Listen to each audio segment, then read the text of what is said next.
Joining me is General George Bowman. General Bowman, thank you so much for being with us today. Thank you. If you would tell us a little bit about yourself, and then we'll move on in our questioning. Okay, I'm a retired Major General. I spent 34 years in the Army. Primarily, most of that time was spent as a Signal Corps officer. I've served both overseas and in some continental United States assignments. Uh, my last duty station was at the Pentagon in the Army Operations Center. My last command was the 311th Theater Signal Command in Fort Meade. You've moved now from military to politics. Tell us a little bit about your political life. Well, first thing I'll say is that they don't wear uniforms, so you don't really know exactly where the enemy is or who the enemy is. But politics is different. There you're interacting with people, processes, governmental affairs. You're trying to make a difference for people.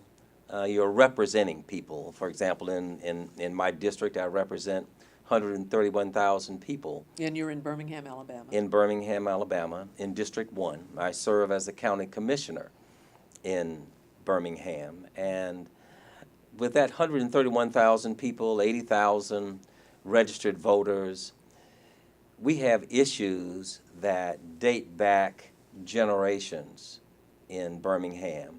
We have new issues that affect the future and the livelihood and the wealth of citizens going forward, just with some of the things that we're facing.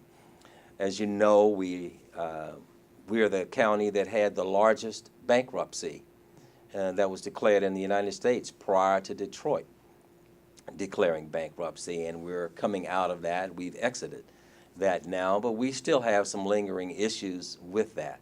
We're facing that.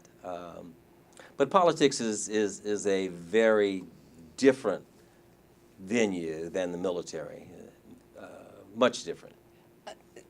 There are always challenges that we encounter in life. You've been in a war, so you understand that life can be a battle. How do you, or what would you tell folks who will be watching this, how you've dealt with those challenges, how you've succeeded in battle and come out on the other side a whole person? Well, first off, I'd say it's your approach and your mindset. I've taken the approach that, number one, I would never let anybody outwork me. And I would work as hard as anyone that worked for me. And I would be willing to do anything that I asked anyone else to do. I would look and ask the extra question. I would look a little deeper. I would peel the onion back. Everything that appears on the surface is not necessarily the way that it actually is, but you've got to look, you've got to question, and you've got to evaluate. Make a decision based on that evaluation and move on. If you find that you've made a mistake, then correct your mistake, just like them putting erasers on pencils. They are erasers on pencils for a reason. If you make a mistake, correct that mistake and move on, but move on nonetheless. General, is there anything wrong with failure? As long as you don't let it define you, if you're not defined by your failure, if you use your failures as teaching points, everything that you do in life has a consequence. Not all positive, but they all have consequences. If you learn from those consequences and make sure that you don't make the same mistake twice, then you can move on, you can do a lot better.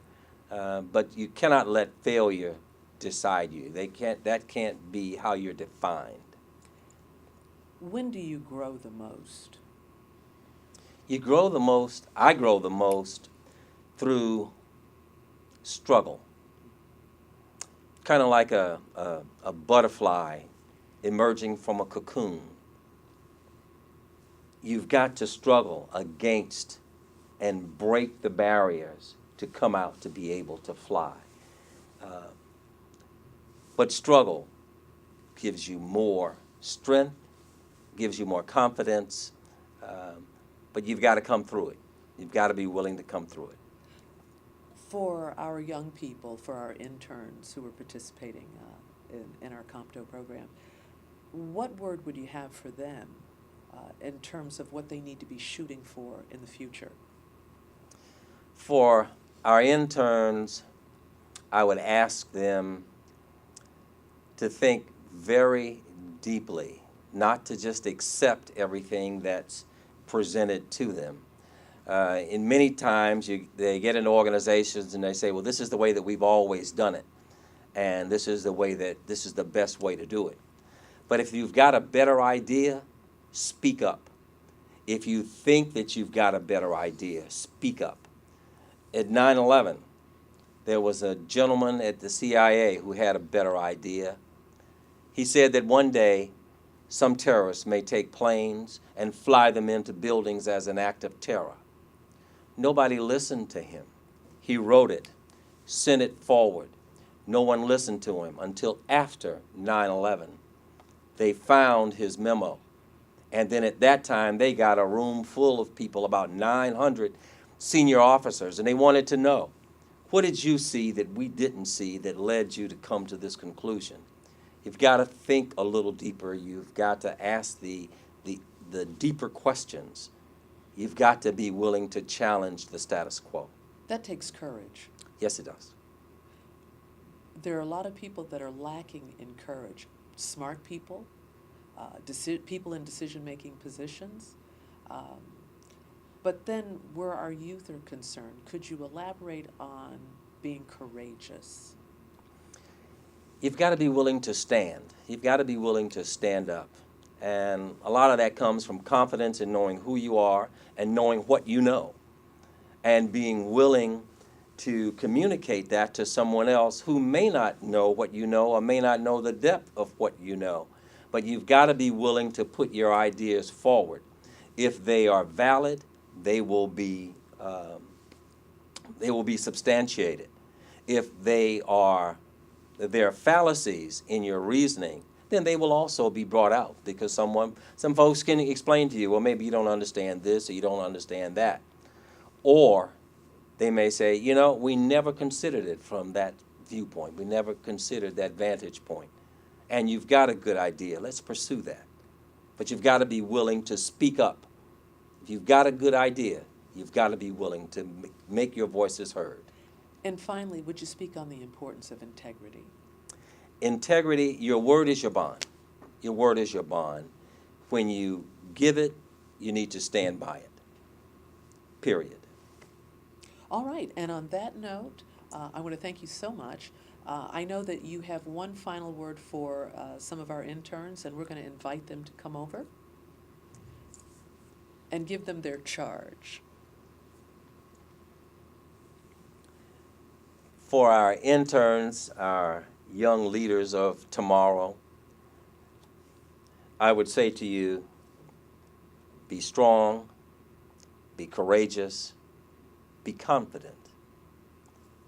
Believe in yourself, speak up, speak out without fear. Thank you so much, General, for being with us. Thank you. Thank you for having me.